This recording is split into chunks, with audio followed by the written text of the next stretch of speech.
Hello students, हमने अपने last video में देखा था बेटा रिवैल्यूएशन अकाउंट में डेबिट और क्रेडिट साइड में कैसे कैसे पुटिंग करनी है और कौन सी चीज़ें डेबिट साइड में आती है और कौन सी क्रेडिट साइड में आती है। मैंने आपको बताया था बेटा रिवैल्यूएशन अकाउंट की डेबिट साइड होती है लॉस वाली साइड और क्रेडिट साइड होती है बेटा आपकी प्रॉफिट वाली साइड।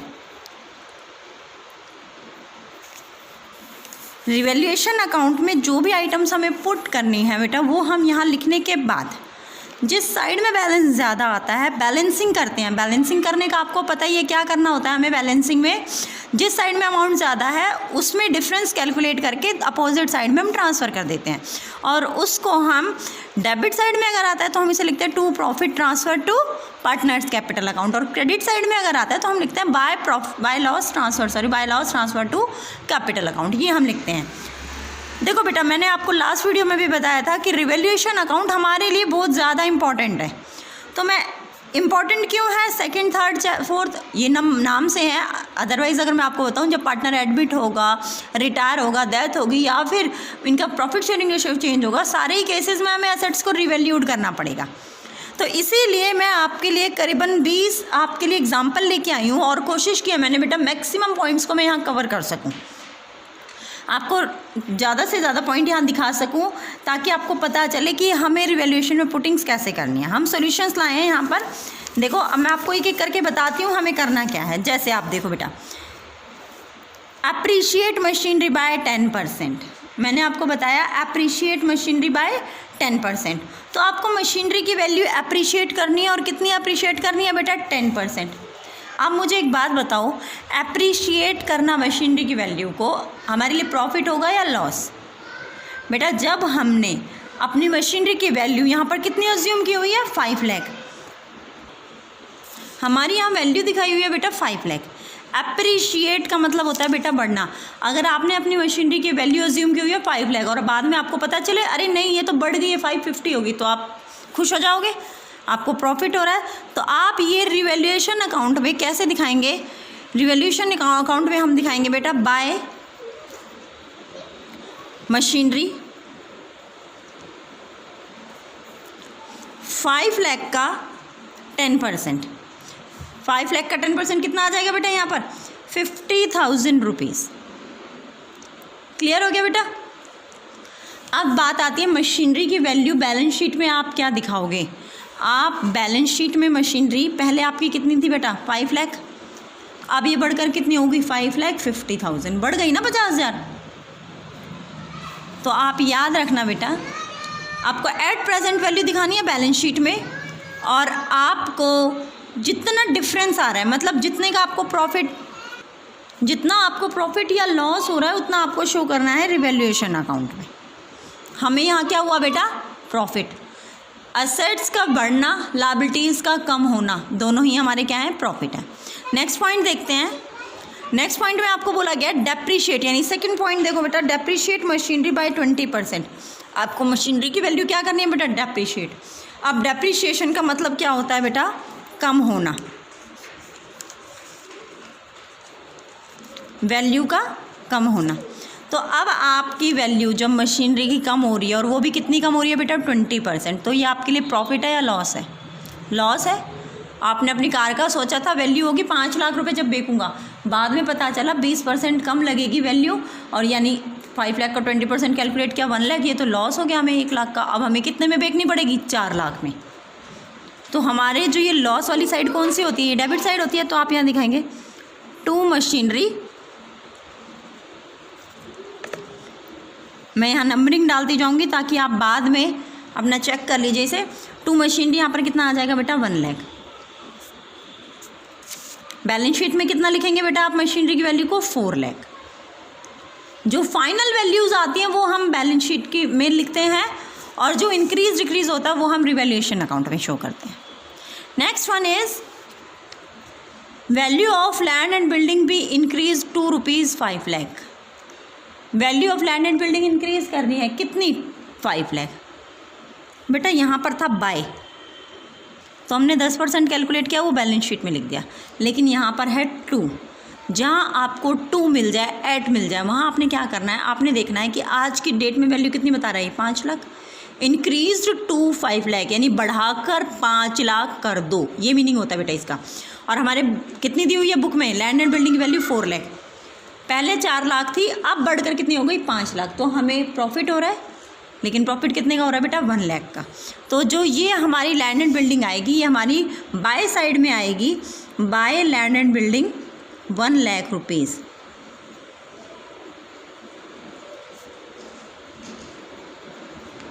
क्लियर हुआ बेटा, ये हमारा प्रॉफिट है, लेकिन यहाँ बाय होता, अगर इसी की जगह पर आपको इंक्रीज्ड बाय बोल दिया जाता तो आप क्या करते हैं, यहाँ पर जो 5 लाख आ गया ये as it is revaluation account में लिख देते, क्योंकि यहाँ पर 2 बोला गया है, तो 2 में हम क्या करते हैं, बुक वैल्यू का और प्रेजेंट वैल्यू दोनों का डिफरेंस निकाल के कहाँ लिखते हैं, रिवैल्यूएशन में। और बैलेंस शीट में आपकी कितनी जाएगी land and building, balance sheet में आपकी लैंड एंड बिल्डिंग जाएगी बेटा वही 5 लाख रुपीज़ की। पहले कितनी थी ये भी देख लो, पहले 4 लाख थी, हमने 1 लाख प्लस करके अब कितना लिख दिया, 5 लाख। क्लियर हो गया बेटा, प्रॉफिट और लॉस जितना एक्चुअल में हुआ है वो दिखाओ रिवैल्यूएशन में, और जो आज की डेट की वैल्यू बनकर आ रही है वो दिखाओ बैलेंस शीट में। ये मैंने बैलेंस शीट ही लिखे हुआ है बेटा, बैलेंस शीट में कौन कौन सी वैल्यू आप लिखने वाले हो, मैं यहाँ पर आपको सारे पॉइंट्स लिख के दिखाती जाऊँगी। Next one is 4th point, देखो अब अपना वैल्यू ऑफ स्टॉक भी डिक्रीज बाय 20,000। अब इसने बोला डिक्रीज, कम कर रहा है, अरे स्टॉक की वैल्यू तो कम करनी पड़ेगी, लॉस हो गया हमें, तो आप इसे दिखाएंगे रिवैल्यूएशन में डेबिट साइड में 2 स्टॉक करके। यहाँ आपको परसेंटेज नहीं दी, सीधा अमाउंट दे दिया बाय 20,000, तो बाय के साथ में जो दिया हुआ हो वो एज इट इज़ कहाँ आ जाता है, रिवैल्यूएशन में डेबिट साइड में। क्लियर हुआ बेटा। Next one is out of salary payable. अच्छा मैंने आपको ये नहीं बताया बैलेंस शीट में कहाँ जाएगा, तो स्टॉक 20,000 हमारा क्या हो रहा है, वैल्यू ऑफ स्टॉक क्या हो रही है, डिक्रीज़ हो रही है, कम हो रही है। तो जब वैल्यू ऑफ स्टॉक आपकी डिक्रीज़ होगी 20,000, तो अब कितनी होगी, पहले थी 2 लाख, अब कितनी होगी बेटा 1,80,000, ये आ जाएगा यहाँ। क्लियर हो गया। Next one is out of salary payable, यानी जितनी सैलरी हमें पे करनी है उसमें से 15,000 was not payable, 50,000 was not payable. अब क्या हुआ, जितनी पे करनी थी 15,000 उसमें से नॉट पेबल, पेबल ही नहीं है, यानी या तो वो एम्प्लॉयज़ कुछ एडजस्टमेंट हुई होगी, जो भी रीज़न रहा हो कंपनी के लिए, वो 15,000, देखो टोटल दिखा रखा है इसने 25,000, 25 में से 15 पे ही नहीं करने कंपनी के, हम अपने आप को कंपनी पार्ट पे लेके चलते हैं ना, हम खुश हो गए, 25,000 देने थे, 15,000 तो इनमें से देने ही नहीं है भाई, फ़ायदा हो गया। चलो फ़ायदा होते ही कहाँ दिखाओ इसे, बाय सैलरी पेबल 15,000, 25 में से 15 तो पे ही नहीं करनी, अब पे कितनी करनी है 10,000, तो आप बैलेंस शीट में दिखा देंगे सैलरी पेबल 10,000। 25 थी हमारी, ये देखो 25 थी, जिसमें से 15,000 हमें पे ही नहीं करने, तो अब हमें पे कितने करने हैं 10,000, 15 का हमें प्रॉफिट हो गया 10,000, ठीक है, हम बैलेंस शीट में दिखा देंगे। Next one is outstanding expenses are to be return back, वो रिटर्न बैक करने, रिटर्न बैक करना मतलब कम कर देने हैं, बीइंग नॉट पेबल। अब आउटस्टैंडिंग एक्सपेंसेस तो पे ही नहीं करने, आपको यहाँ अमाउंट नहीं दिया हुआ, तो इसका मतलब ये हुआ कि सारे के सारे outstanding expenses he not payable हो गए हैं। तो आउटस्टैंडिंग एक्सपेंसेस हमें कितने दिए, 20,000 के। जब हमारी कोई लायबिलिटी हमें पे ही नहीं करनी, तो इसका मतलब क्या होता है, हमारा प्रॉफिट। तो हम क्या करेंगे, यहाँ पर ही दिखा देंगे by outstanding expenses 20,000, again profit है बेटा। अब आपको 20,000 ही दिए हुए थे बैलेंस शीट में, आप बैलेंस शीट में कितना लिखोगे बेटा, आप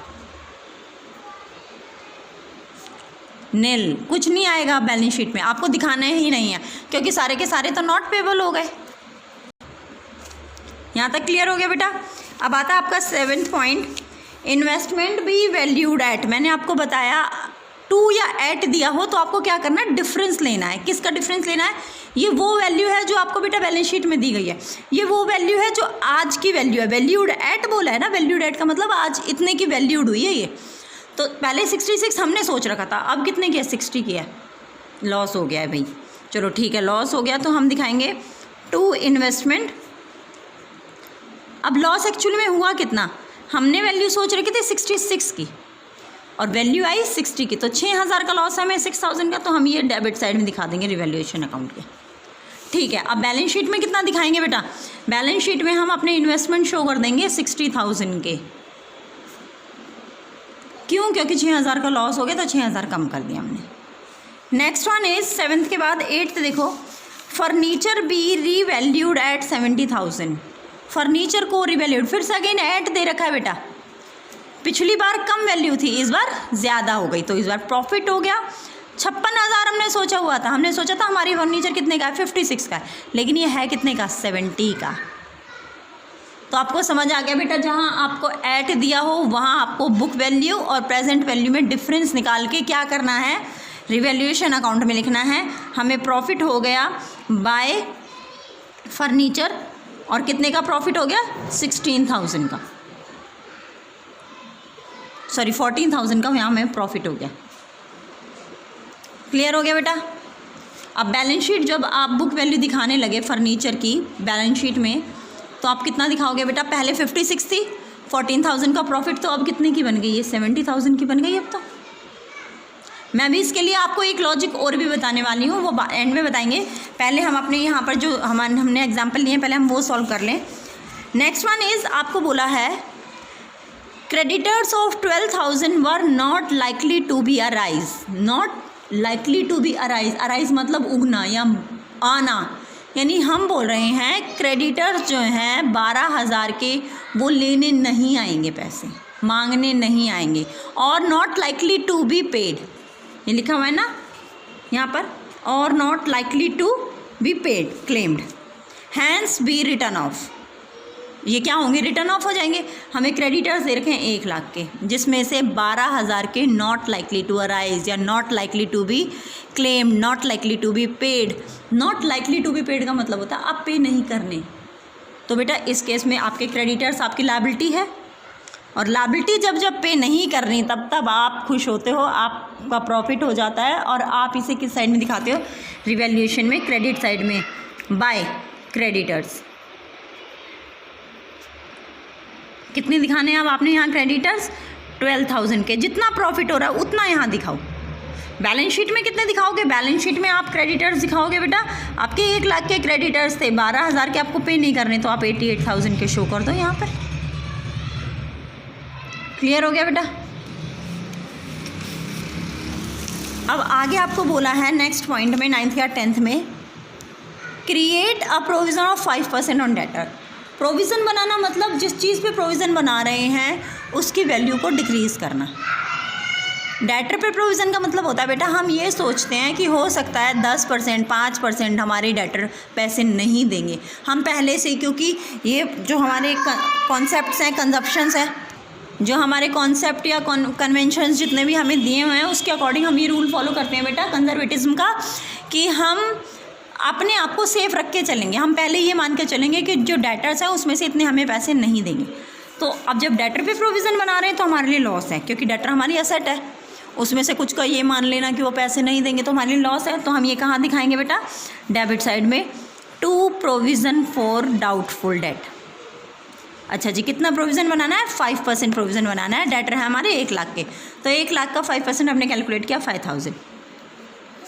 अब बैलेंस शीट में ना बाकी सारी चीज़ों को देखो बेटा, हम डायरेक्ट लेस करके शो कर सकते हैं, लेकिन जब हम यहाँ डेटर दिखाएंगे तो डेटर्स को हम यहाँ पर 1 लाख माइनस प्रोविज़न 5,000 ऐसे लेस करके शो करेंगे बेटा बैलेंस शीट में। ऑब्वियस सी बात है, लॉस होगा तो वैल्यू डिक्रीज़ होगी डेटर की, तो हम उसे लेस करके दिखाएंगे, लेकिन हमें यहाँ पर पर्टिकुलर लेस करके दिखाना पड़ेगा। आप यहाँ provision for doubtful date complete लिख के भी दिखा सकते हैं, या कंप्लीट लिख के ही दिखाइए। यहाँ पर शॉर्टकट, मैंने शॉर्टकट में लिखा, आप पूरा कंप्लीट लिखिए। Next one is 11th point, create a provision of 5% for doubtful debts on debtor. Madam ये कौन सा नया पॉइंट है, ये तो वही वाला है जो अभी ऊपर किया था, 5% डेटर ही तो बनाना है, प्रोविज़न बनाना है डेटर पे। अच्छा जी, आगे हमने देखा डेटर दिए इस बार 5 लाख के, लेकिन पहले ही 10,000 का प्रोविज़न बना रखा है, तो उन्होंने कितना बोला है, 5%।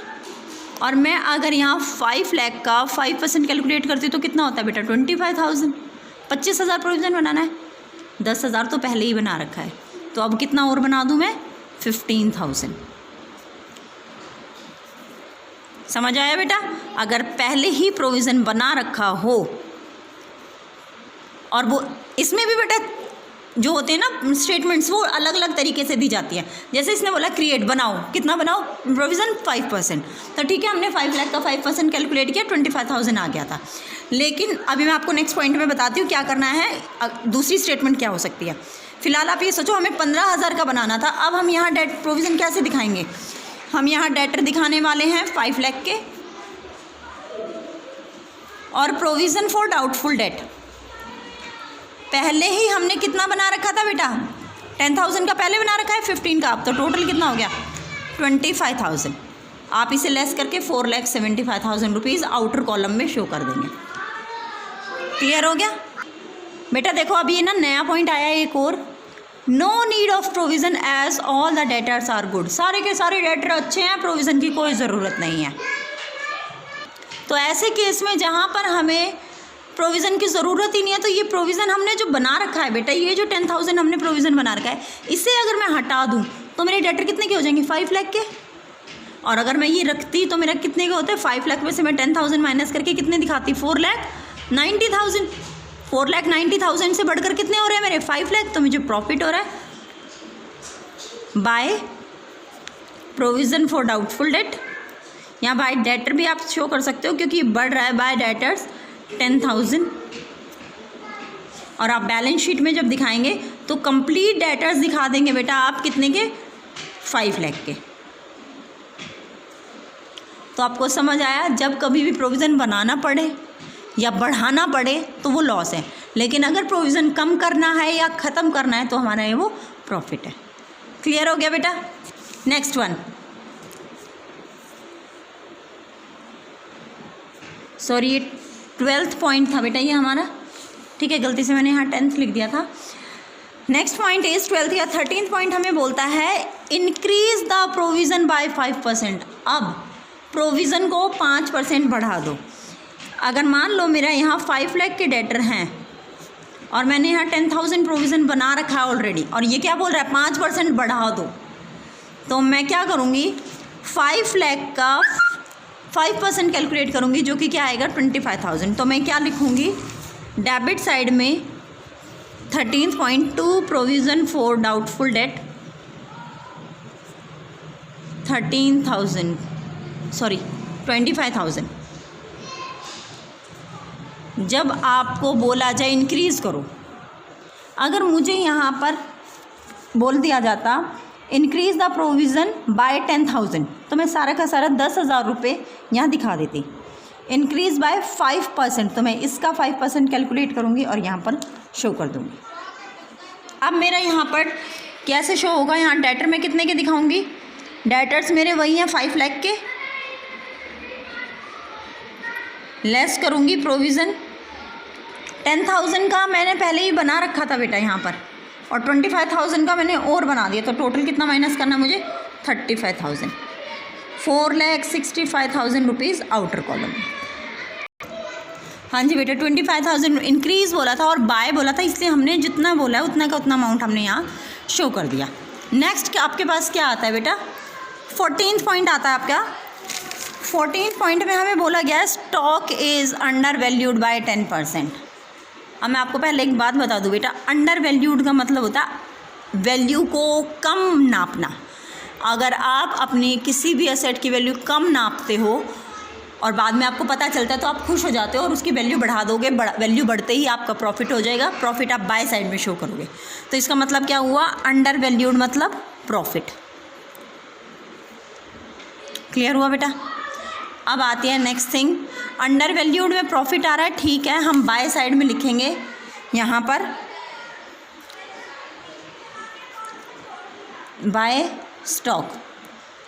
लेकिन बेटा अमाउंट कैसे लिखेंगे? आपने यहाँ क्या देखा? अंडर वैल्यूड कितना? बाय 10%, और बुक में वैल्यू दे रही है 54,000। तो आप 54,000 का 10% कैलकुलेट कर लेंगे। मैंने आपको लास्ट वीडियो में भी ये पॉइंट आपको क्लियर किया था, ध्यान से देखो बेटा। अंडर वैल्यूड है, अंडर वैल्यूड का मतलब पहले ही ये वैल्यू कितनी दे रखी है आपको? 90%। ऑलरेडी ये वैल्यू 90% ही है। मैंने आपको बताया था पहले ही ऑलरेडी ये वैल्यू कितनी 90% है। तो जब आप इसका 10% कैलकुलेट करेंगे तो आप कैसे लिखेंगे बेटा, मैं आपको यहाँ करके दिखाती हूँ। 14th पॉइंट आपको दे रखी है बेटा, वैल्यू जो दे रखी है स्टॉक की 54,000 दे रखी है। अंडर वैल्यूड के केस में जब परसेंटेज कैलकुलेट करना है तो 10 अपॉन यहाँ हम कितना लेंगे 90, ना कि 100। 100 माइनस 10, जो 10% वैल्यू कम है उसे माइनस करके यहाँ 90 लेना है। जब आप इसे सॉल्व करते हो तो आपका कितना आ जाएगा 6,000। तो आप जब बैलेंस शीट में शो करोगे तो आप करोगे स्टॉक इज इक्वल टू 60,000। 60 कहाँ से आया बेटा, 54,000 प्लस 6,000। प्रॉफिट कितने का हो रहा है 6,000 का। तो आप जब यहाँ पर रिवैल्यूएशन अकाउंट में शो करेंगे स्टॉक तो कितने का दिखाएंगे बेटा, ये 6,000 का। नेक्स्ट थिंग इज आपको बोला गया है stock is over valued bye 10%। इस बार क्या हो गया बेटा, ये ओवर वैल्यूड। अब ज़्यादा नाप रखिए, कम करनी है वैल्यू। तो कितना आई है 60,000। अगेन मैं आपको बता दूं, जब आप स्टॉक ये कैलकुलेट करने वाले हैं परसेंटेज, तो 66,000 इंटू 10 अपॉन, जैसे अंडर वैल्यूड के केस में आपने यहाँ कम करके लिया था, ओवर वैल्यूड के केस में आप यहाँ बढ़ा के लेंगे 100 प्लस 10। सॉल्व करने पर तो ये भी 6,000 ही आएगा, ठीक है बेटा, वो अलग बात है। लेकिन आप बिल्कुल इन दोनों को रिलेट नहीं करेंगे, ये 10% माइनस करके और ये 10% ऐड करके 6,000 आ रहा है। तो आप यहाँ पर दिखा देंगे आपको 6,000 का लॉस हो रहा है 15th पॉइंट में। तो आप यहाँ दिखाएंगे टू स्टॉक 6,000 रुपीज़। क्लियर हुआ बेटा, 6,000 का हमें यहाँ पर लॉस हो गया। अब जब आप बैलेंस शीट में दिखाएंगे स्टॉक तो कितने का दिखाएंगे 60,000 का ही। लेकिन ये 60 कैसे आया, 66,000 माइनस 6,000। क्लियर हो गया बेटा, ये पॉइंट यहाँ तक आपको क्लियर है। नेक्स्ट देखते हैं हम, a debtors whose dues of ₹40,000 was return off as bad debts last year paid ₹30,000 in full settlement. उन्होंने क्या किया, फुल सेटलमेंट में 30,000 दे दिए। एक बात तो ये हो गई, हमने ऑलरेडी उन्हें अपना लॉस माना हुआ है, हमने पहले ही बोल रहा है वो return of bad debts last year, पिछले साल ही हमने उसे सॉरी बैड डेट्स मान लिया था, लेकिन वो फिर भी 30,000 रुपये दे रहे हैं। तो हम खुश हो गए, चल डूबे, हमने तो पहले लॉस मान रखा था, अब वापस मिल रहे हैं तो हमारा प्रॉफिट है। तो हम इसे रिवैल्यूएशन अकाउंट में बाय साइड में दिखा देंगे, बाय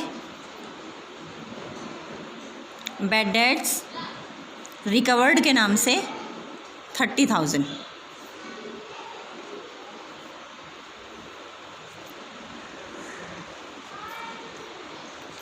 क्योंकि ये पैसे हमें मिलेंगे तो जब हम बैलेंस शीट में शो करेंगे तो हम इसे अपने कैश में प्लस करके शो कर देंगे बेटा। क्लियर हो गया। नेक्स्ट वन 17th पॉइंट मैं आपको दिखाती हूँ बेटा।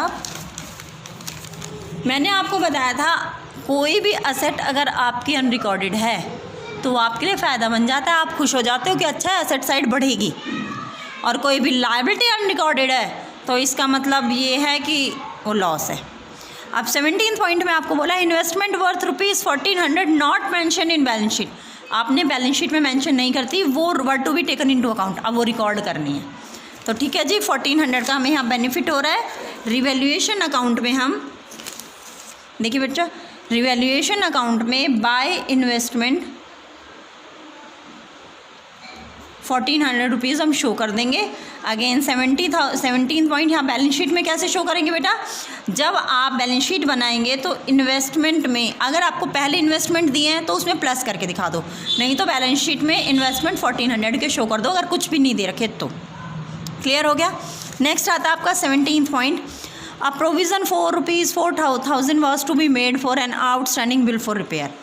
आपको प्रोविज़न बनाना है 4,000 रुपये का आउटस्टैंडिंग बिल के लिए।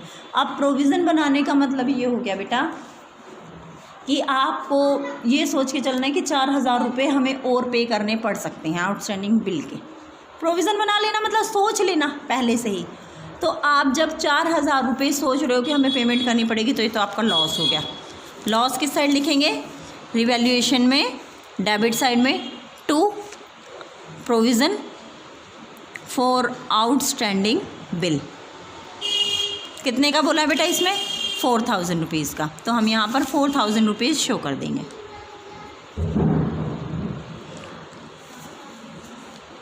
जब हमने अभी प्रोविज़न बनाया है तो इसका मतलब जाहिर सी बात है इसके लिए पहले प्रोविज़न नहीं होगा। अगर पहले होता तो वो या तो बढ़ाने के लिए बोलते या कम करने के लिए बोलते।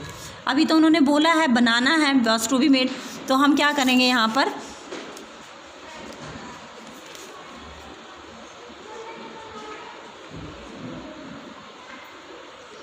एटीन्थ पॉइंट हमारा आ रहा है ये।